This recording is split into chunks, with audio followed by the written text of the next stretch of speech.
नमस्कार, किस्सा यूपी का देख रहे हैं और मैं हूं आपके साथ दिव्या सिंह। लोकसभा चुनाव 2024 को लेकर तमाम राजनीतिक पार्टियों की तरफ से काफी मंथन के बाद किसी प्रत्याशी को टिकट दिया जा रहा है, क्योंकि इस बार कोई भी पार्टी रिस्क लेने के मूड में नहीं दिख रही है। वहीं उत्तर प्रदेश की कन्नौज लोकसभा सीट से समाजवादी पार्टी किस प्रत्याशी को टिकट देगी, इसको लेकर सस्पेंस बना हुआ था, लेकिन अब पार्टी ने अपने पत्ते खोल दिए हैं। कयास लगाया जा रहा था कि कन्नौज से अखिलेश यादव चुनाव लड़ सकते हैं, लेकिन ऐसा नहीं हुआ। सपा प्रमुख ने कन्नौज में लालू यादव के दामाद और अपने भतीजे तेज प्रताप यादव को उम्मीदवार बनाया है। वहीं बीजेपी की तरफ से प्रत्याशी सुब्रत कुमार पाठक मैदान में है। इसके अलावा सपा ने बलिया से सनातन पांडे को टिकट दिया है। ऐसे में सवाल यह है कि कन्नौज लोकसभा सीट तो सपा का गढ़ माना जाता है, फिर अखिलेश यादव खुद यहां मैदान में क्यों नहीं उतरे? इसी पर चर्चा करने के लिए मेरे साथ स्टूडियो मौजूद हैं कैपिटल टीवी के एग्जीक्यूटिव एडिटर राजीव जी। सर, आपका स्वागत है। धन्यवाद। सपा का गढ़ माना जाता है कन्नौज लोकसभा सीट, तो इस बार खुद अखिलेश यादव क्यों नहीं उतरे? किस बात का डर सता रहा है? देखिए, सबसे बड़ा सवाल तो यही है कि अखिलेश यादव चुनाव क्यों नहीं लड़ रहे। 2022 में जब विधानसभा का चुनाव हुआ था, उस समय अखिलेश यादव सांसद थे और आजमगढ़ से प्रतिनिधित्व कर रहे थे, लेकिन फिर भी उनको लगा कि अगर विधानसभा चुनाव में बेहतर तरीके से मनोबल बढ़ाना है समाजवादी पार्टी के नेताओं को, कार्यकर्ताओं का, और ऐसा दिखना चाहिए कि अखिलेश यादव सिर्फ उत्तर प्रदेश की राजनीति करना चाहते हैं और ये विधानसभा में बैठेंगे, तो इसलिए उन्होंने अपने लोकसभा प्रतिनिधित्व होने के बावजूद उन्होंने विधानसभा का चुनाव लड़ा। अब विधानसभा चुनाव तो लड़ लिए, उसके बाद उन्होंने इस्तीफा दिया लोकसभा से। आजमगढ़ से इस्तीफा देने के बाद हुआ क्या? हुआ यही कि आजमगढ़ के लोकसभा के उपचुनाव में समाजवादी पार्टी चुनाव हार गई। ये कोई सामान्य लोकसभा सीट नहीं थी। आजमगढ़ के लोकसभा सीट को भी समाजवादी पार्टी का गढ़ बताया जाता था, क्योंकि अगर आजमगढ़ की बात देखें तो यहाँ से मुलायम सिंह यादव चुनाव जीते थे। आजमगढ़ और मैनपुरी दोनों जगह से 2014 में लोकसभा चुनाव लड़े थे मुलायम सिंह यादव, और उन्होंने भावुक अपील की, सब जगह लोगों को बताया बुजुर्ग हो चुके हैं, अब देखो अब चुनाव तो ज़्यादा दिन लड़ना नहीं है। लोगों ने समर्थन दिया। 2014 में पूरी तरीके से भारतीय जनता पार्टी की एक लहर थी, मोदी की लहर थी, और उत्तर प्रदेश में खासकर, क्योंकि उत्तर प्रदेश के वाराणसी लोकसभा क्षेत्र से पीएम मोदी चुनाव लड़ते हैं, तो ऐसे में मुलायम सिंह यादव ने सोचा अपने बुजुर्गियत का फायदा उठाते हैं, बूढ़े होने का फायदा उठाते हैं, दो लोकसभा सीटों पर चुनाव लड़ लिया। और उसके बाद क्या किया? ये इनको लगा कि मैनपुरी यहाँ पर तो हमारा थोड़ा सा ज़्यादा बेहतर स्थिति है, प्रभाव ज़्यादा है, तो मैनपुरी छोड़ देते हैं, चल लेते हैं, आजमगढ़ को अपने साथ रखते हैं। लेकिन हुआ क्या? आजमगढ़ और मैनपुरी में दोनों जगह पर इन्होंने अपने स्तर पर खुद वहां पर गए। मैनपुरी में तेज प्रताप यादव, यही तेज प्रताप यादव को सांसद बना दिया, क्योंकि ये पार्टी जो है ये मुलायम सिंह यादव परिवार की पार्टी है।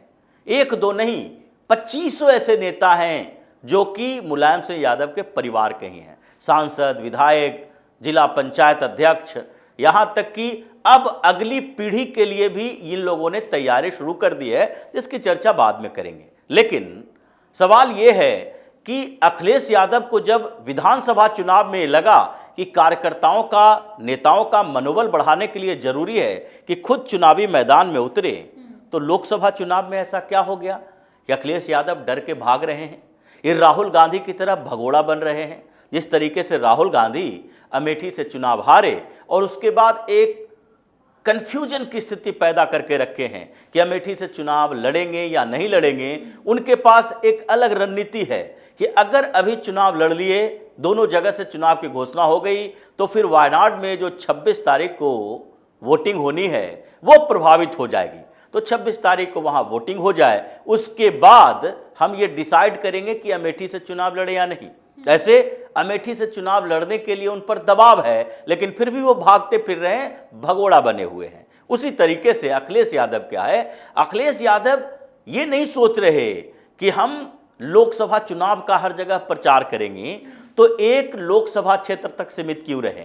क्योंकि ये समाजवादी पार्टी का अपना तर्क है।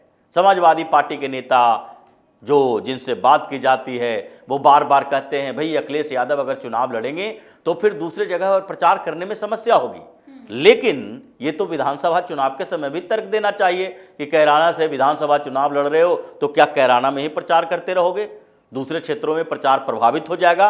आप तो समाजवादी पार्टी के बड़े नेता हो, सर्वे सर्वा हो, आपको हर जगह पर चुनाव प्रचार करना होता है, तो विधानसभा चुनाव क्यों लड़ा था? क्योंकि उस समय ये दिखाना चाहते थे कि देखो इस बार भारतीय जनता पार्टी हार रही है और हम सीएम के उम्मीदवार हैं, इसलिए पहले ही हम विधानसभा के सदस्यता के लिए विधानसभा का चुनाव लड़ रहे हैं। इस बार लोकसभा का चुनाव है। लोकसभा के चुनाव में ये अखिलेश यादव पहले से ही ये सरेंडर कर चुके हैं, जान चुके हैं कि हमें कोई बेहतर परफॉर्मेंस दिखाने का मौका नहीं मिलेगा। हालांकि जितने सर्वे हैं उसमें ये बताया जाता है कि भाई समाजवादी पार्टी है 5-7 सीटों पर चुनाव जीत जाएगी, लेकिन स्थिति क्या है? ये पूरा का पूरा परिवार ये अपने फायदे के लिए दूसरों को बलि का बकरा बनाता रहा है। जहां तक आजमगढ़ की बात है, आजमगढ़ में चुनाव अखिलेश यादव के इस्तीफे के बाद इनके ही भाई धर्मेंद्र यादव हार गए थे, लेकिन वहां पर बात चल रही थी। धर्मेंद्र यादव सोच रहे थे यहां से चुनाव लड़े या न लड़े, क्योंकि वो भी किला खिसका हुआ है। वहां पर दिनेश लाल यादव जो पिछली बार जीते, अब भारतीय जनता पार्टी का आधार इतना बढ़ गया है कि वहां पर फिर हमारे लिए जीतना मुश्किल हो जाएगा। लेकिन फिर भी अखिलेश यादव ने कहा नहीं, वहीं से चुनाव लड़ो। अब उनके मना करने के बावजूद भी चुनाव लड़वा रहे हैं, क्योंकि वहां पर भी जितने मुलायम से यादव के परिवार ने जो किला बना के रखा था अलग अलग क्षेत्रों को, वो सारे ध्वस्त हो रहे हैं। आजमगढ़ ध्वस्त हो चुका है। अब मैनपुरी की बात है। मैनपुरी में इन लोगों ने क्या किया, जैसे आजमगढ़ में किया। आजमगढ़ में 2019 का चुनाव होना था तो एक मुलायम से यादव को लगा कि नहीं नहीं, ये दोनों सीट तो हमारे लिए सुरक्षित ही था, तो मैनपुरी आ जाते हैं, हम खुद मैनपुरी से चुनाव लड़ लेते हैं और आजमगढ़ में मुसलमान ज़्यादा है, स्थिति ज़्यादा बेहतर है, तो यहाँ पर सुरक्षित तरीके से अखिलेश यादव को भेज देते हैं। अखिलेश यादव आए, फिर वहाँ से अखिलेश यादव ने विधानसभा के कारण इस्तीफा दिया। लेकिन मैनपुरी में क्या हुआ? मैनपुरी में ये खुद चुनाव लड़ने के लिए आ गए। तेज प्रताप यादव को फिर दोबारा क्यों नहीं वहीं से चुनाव लड़वाया? अगर आपने 2014 में मैनपुरी छोड़ा और वहां पर तेज प्रताप यादव को चुनाव लड़ने के लिए दिया, तो 5 साल के बाद वहां पर उन लोगों के साथ लंबे समय तक तेज प्रताप यादव को जुड़ने के लिए मौका देना चाहिए। लेकिन चालाकी अपनी जगह, क्योंकि वो कुछ भी है तो परिवार का हिस्सा, लेकिन दूर से है और इस परिवार में आपस में झगड़ा तो होते ही है। अखिलेश यादव जैसे शिवपाल यादव को लगातार बेइज्जत करते रहे, शिवपाल यादव के पास कोई और विकल्प नहीं बचा। उन्होंने अपनी पार्टी बनाई। पार्टी के बाद उन्होंने इतना तक किया कि भारतीय जनता पार्टी से संपर्क किया, यहां तक कि योगी से मुलाकात भी की। उस समय अखिलेश यादव को धोखेबाज तक कहा, लेकिन जब दिखा कि ये कोई हमारी पार्टी चल ही नहीं पा रही है, विधानसभा में एक सीट तक नहीं ले पा रही है, तो वो समाजवादी पार्टी के टिकट पर चुनाव लड़े और अपनी पार्टी खत्म ही कर दी, क्योंकि उनके पास कोई मौका नहीं था। अब अपने बेटे को वो चुनाव लड़वा रहे हैं। तो ये स्थितियां यहां पर रही, तो इसलिए मैनपुरी से फिर मुलायम सिंह यादव चले आए। जब उनकी मौत हो गई तो फिर कम से कम ये होना चाहिए था कि तेज प्रताप यादव को 2014 में मौका दिए थे, तो फिर मैनपुरी से ही उपचुनाव में मौका देना चाहिए। लेकिन वहां पर तो फिर अखिलेश यादव को अपनी पत्नी प्रेम जागृत हो गया कि नहीं, अब यहां पर तो डिंपल यादव को भी सेट करना है। ये तो 2019 में चुनाव हार गई हैं, अब कन्नौज से वो चुनाव लड़ी थी, अब कन्नौज से चुनाव के बाद वो उनकी हार हो गई। अब हार के बाद उनको लग रहा था भाई दिल्ली में अब हमारा सारा सेटलमेंट खत्म हो चुका है, और इस बार भी सुब्रत पाठक की है सामने। तो इसीलिए उन्होंने क्या किया कि कन्नौज से हारने के बाद अब जब उपचुनाव की जरूरत हुई, अब मैनपुरी में लग रहा था उस समय कि मुलायम सिंह यादव की मौत हुई है, सहानुभूति वोट भी मिल जाएंगे, तो डिंपल यादव को वहां सेट कर दिया।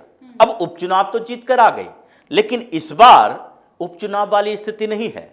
मैनपुरी में भी मुलायम सिंह यादव के परिवार का किला ढहने वाला है, क्योंकि इस बार जो स्थिति दिखाई पड़ रही है डिंपल यादव की, उसमें एक नहीं कई संकेत ऐसे मिल रहे हैं कि डिंपल यादव वहां कमजोर दिखाई पड़ रही हैं।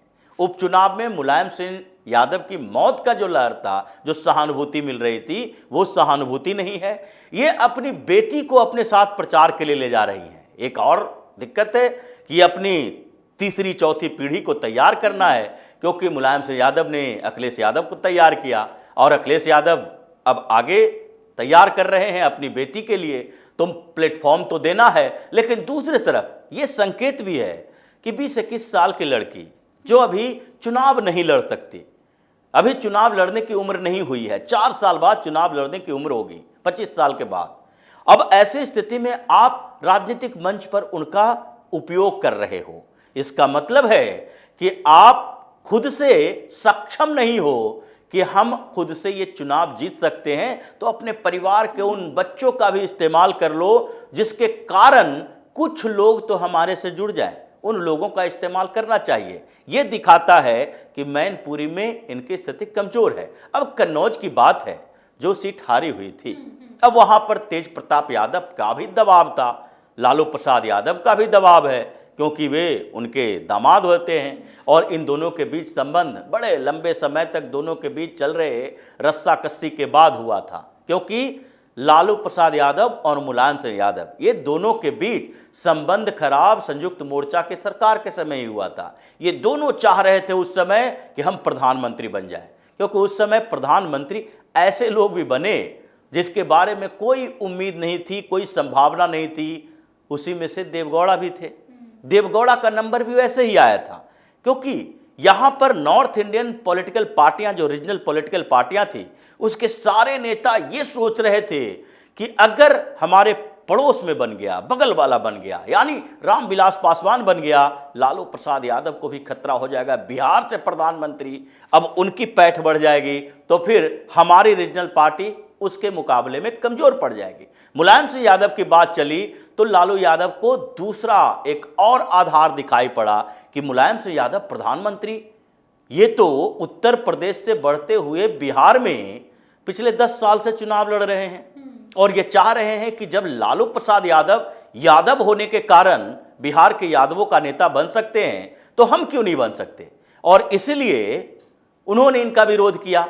ये दोनों के बीच खटपट हुई। मुलायम सिंह ये नहीं चाहते थे कि लालू प्रसाद यादव पीएम बन जाए, अगर वो बन जाएंगे तो उत्तर प्रदेश में यादव जो हैं लालू प्रसाद यादव को स्वीकार कर सकते हैं, पीएम बनने के बाद उत्तर प्रदेश में भी उनकी पार्टी बढ़ सकती है, तो हमारी पार्टी कमजोर हो जाएगी, क्योंकि हमारा भी आधार मुस्लिम यादव है, लालू यादव का भी आधार मुस्लिम यादव है, और दोनों मुस्लिम यादव की राजनीति करते रहे। ये लंबे समय तक दोनों के बीच बहुत खराब संबंध रहे, लेकिन फिर अचानक से जब वो दौर गुजर गया तो फिर ये पारिवारिक रिश्तेदारी बनाना शुरू कर दिए और मुलायम सिंह यादव के साथ उनका संबंध हुआ। यही तेज प्रताप यादव अब कन्नौज से चुनाव लड़ेंगे।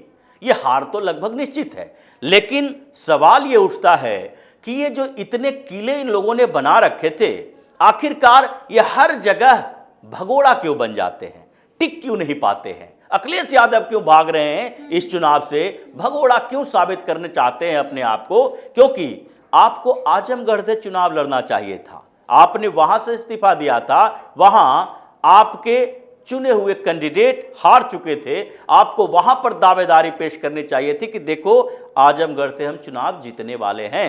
लेकिन न आजमगढ़, न मैनपुरी, न कन्नौज और न किसी और क्षेत्र से लड़ने की आपकी औकात है, क्योंकि योगी का डर ऐसा है कि इन लोगों को पता है 1-2 सीटें अगर जीत पाए तो वो इनके लिए बड़ी उपलब्धि होगी। जी, बहुत बहुत धन्यवाद तमाम जानकारी। धन्यवाद। तो इस बार भी कन्नौज लोकसभा सीट से बीजेपी के प्रत्याशी सुब्रत कुमार पाठक है, जिससे पिछली बार सपा प्रत्याशी डिंपल यादव हार गई थी। ऐसे में अखिलेश यादव इस बार काफी सोच समझकर प्रत्याशियों को मैदान में उतारे हैं, क्योंकि उनको डर है कि कहीं फिर से मुंह की खानी ना पड़े। किस्सा यूपी का में आज के लिए इतना ही। अगर आपने अभी तक हमारे चैनल को सब्सक्राइब नहीं किया है तो सब्सक्राइब कर लीजिए, हमारे वीडियो को लाइक कीजिए, शेयर कीजिए, हमारे वीडियो पर कमेंट करके जरूर बताएं कि आपको हमारी खबर कैसी लगी। धन्यवाद।